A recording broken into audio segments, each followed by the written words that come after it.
Francesca. I don't remember. I didn't love that one. I know everyone loves that one. I didn't love it. And this is book number 3. And this is about Benedict and Sophie.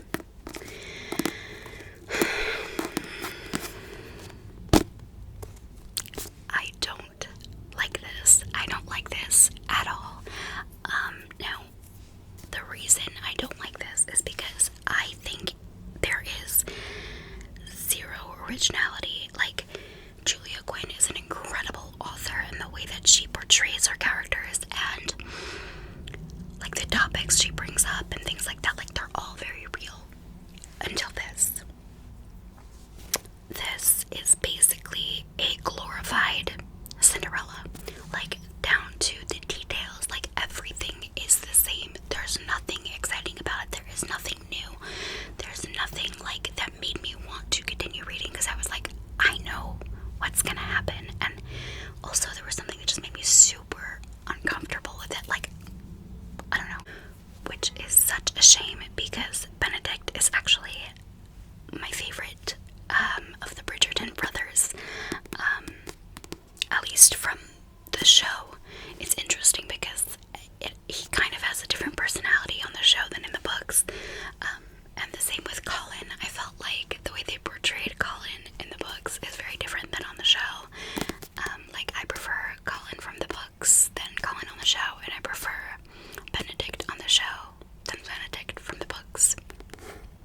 I didn't like his story. I just didn't like it. It made me a little bit uncomfortable. And I really, really hope, like, when I was watching the show and I found out that, like, I was watching the second season, and I was kind of honestly praying that they wouldn't do Benedict's story next, because I wanted them to take their time. I wanted them to think about it. And when I found out that it was going to be Penelope and Colin in season 3, I was ecstatic, because I was like, okay, maybe they're going to redo it. Maybe they're going to fix it, you know? So yeah, I just really hope that they fix his story and make it something a little bit better. I didn't like this, so if you're looking to read a good Julia Quinn book, pick up number 1, pick up number 2, pick up number 4. Not for me. Next. Oh God.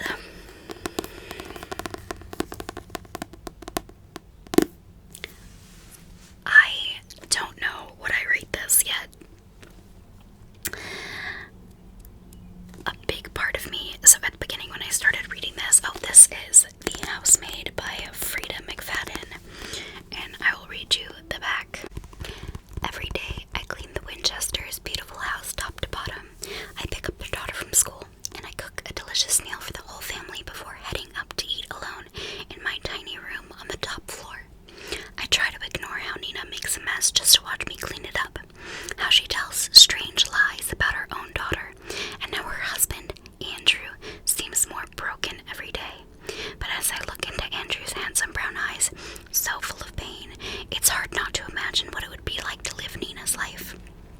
The walk-in closet, the fancy car, the perfect husband. I try on one of Nina's pristine white dresses once, just to see what it's like, but she soon finds out, and by the time I realize my attic bedroom door only locks from the outside, it's far too late. But I reassure myself, the Winchesters don't know who I really am. They don't know what I'm capable of. Okay, so the back of this book is like so inaccurate. I don't know why that's what's written on the back, because that actually doesn't even happen in the book. Like, she doesn't get locked in the room when she tries on Nina's dress. Okay, whatever. Unrelated. That was just something that just occurred to me. Anyways, when I first started this book, I didn't like it. I did not like the writing. I found it very, I don't know, the main character kind of bothered me a little bit. But I found that I couldn't put it down because I knew something was up. And I read this pretty much in one sitting, which is unusual because I'm a very slow reader. Okay, so the twist in this book, I don't know, I'm I'm so torn. Some things about it really bothered me, and I felt like it really could have been better. And then in some ways, I felt like it was really good and I enjoyed it. What would I rate it? Probably a 4.7, 4.5. It was good. I would recommend. Yeah, I would recommend it. I think it was a good book. It was a really good book, and it had a good like little twist at the end, which I liked. And yeah, it was good. I don't know why I'm sitting here staring off into the distance thinking about this book. Should I read it again? Anyway, yeah. The Housemaid by Frida McFadden. I have heard people kind of criticize it and say that it is like carbon copy of another book they've read or another two books they've read. But I haven't read those books, so I don't know. On to the next. So this is a book I haven't read yet, but I'm so excited.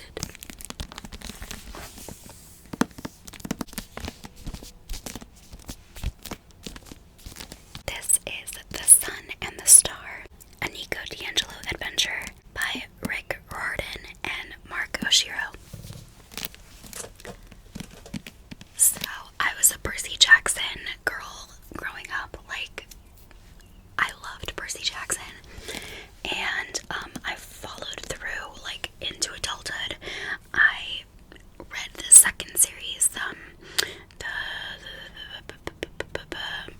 oh my god, not the Blood of Olympus, that's the end one.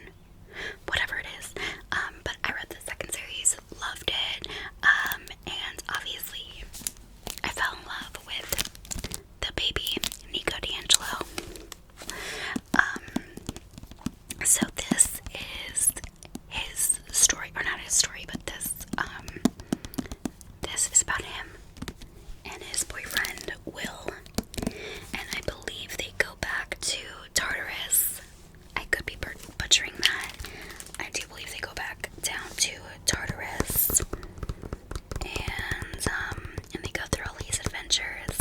I haven't read it yet, but I am so excited because I just love Rick Riordan's voice. I love his writing style.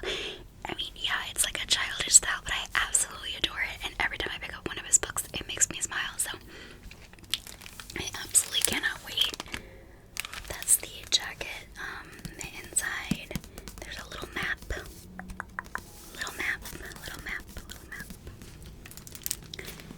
And yeah, I guess I will let you guys know how it reads if you're interested.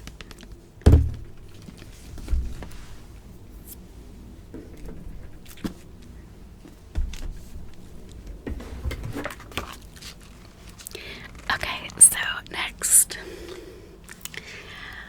I saw this in my local library and I got so excited because I've never read any of the boys' comics or graphic novels, and I've wanted to.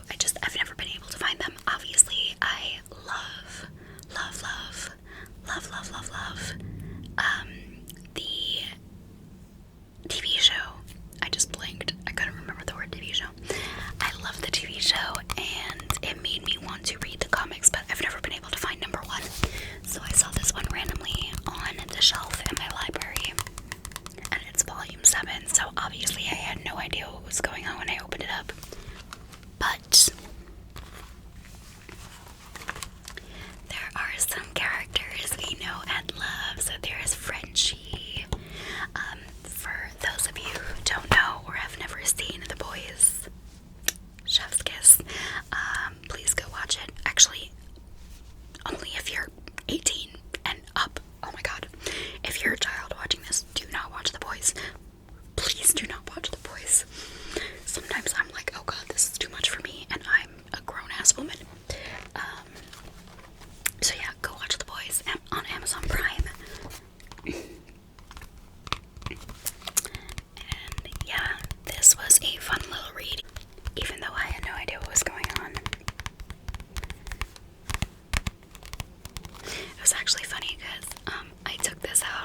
same time that I took out The Housemaid, and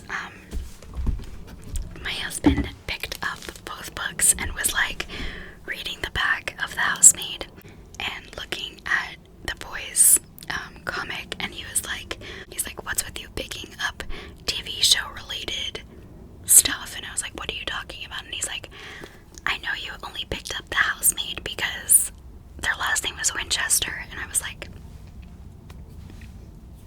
don't call out my my obsessions right there, okay?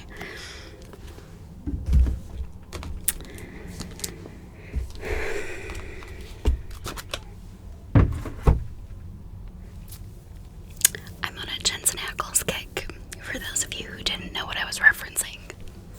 The Winchesters, Supernatural, The Boys. What a fine specimen he is. What a fine specimen. I will cap it there. This video is a disaster. I don't remember if I mentioned this in my last video.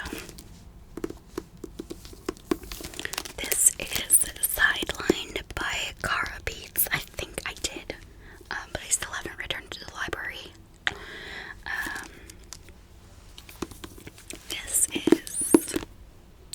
This was cute. This was a cute book. I liked it. I wouldn't read it again, but it was fun. And it's about these two boys.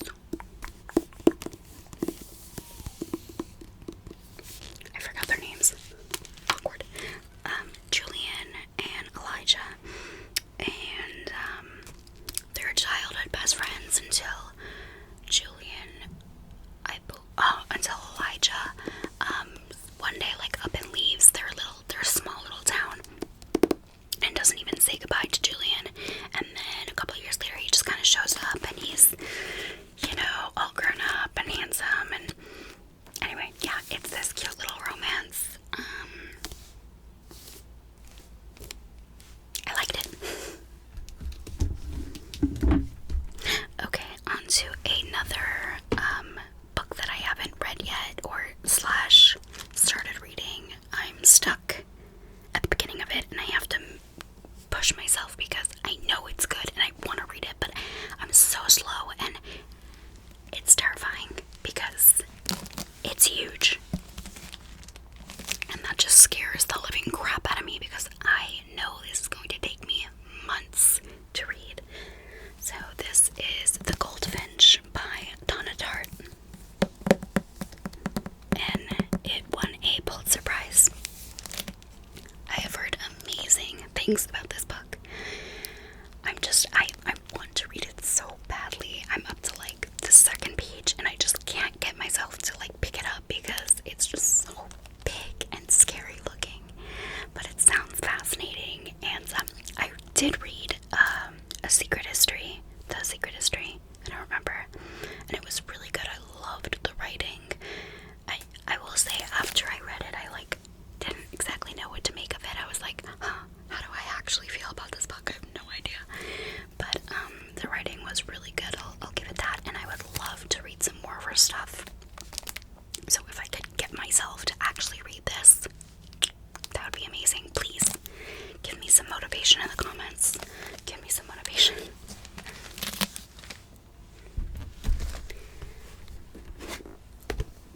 And then last but not least, we have ATNF. This is Paris, Dealing Court is About to Crumble by Alexis Hall. So Alexis Hall wrote Boyfriend Material. I think so.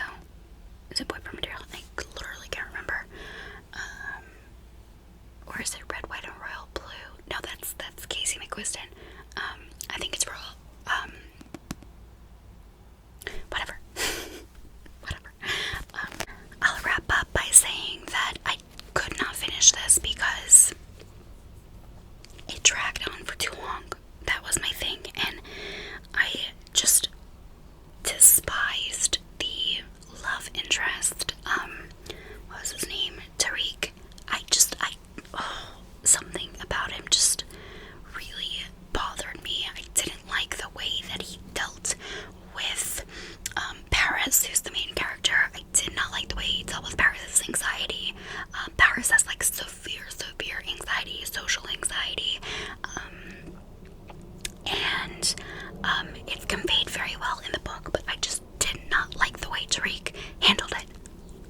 It just annoyed me. God. Anyway, so I did not finish this. Didn't like it. Whatever. It was cute while it lasted for the half the book that I read, but overall, I wasn't a fan. And that pretty much concludes this book roundup. I hope you guys enjoyed. It was wonderful to get to sit down and film again. Actually, I lied. It was not wonderful because these goddamn planes. Just kidding. I'm super happy. My face is itchy.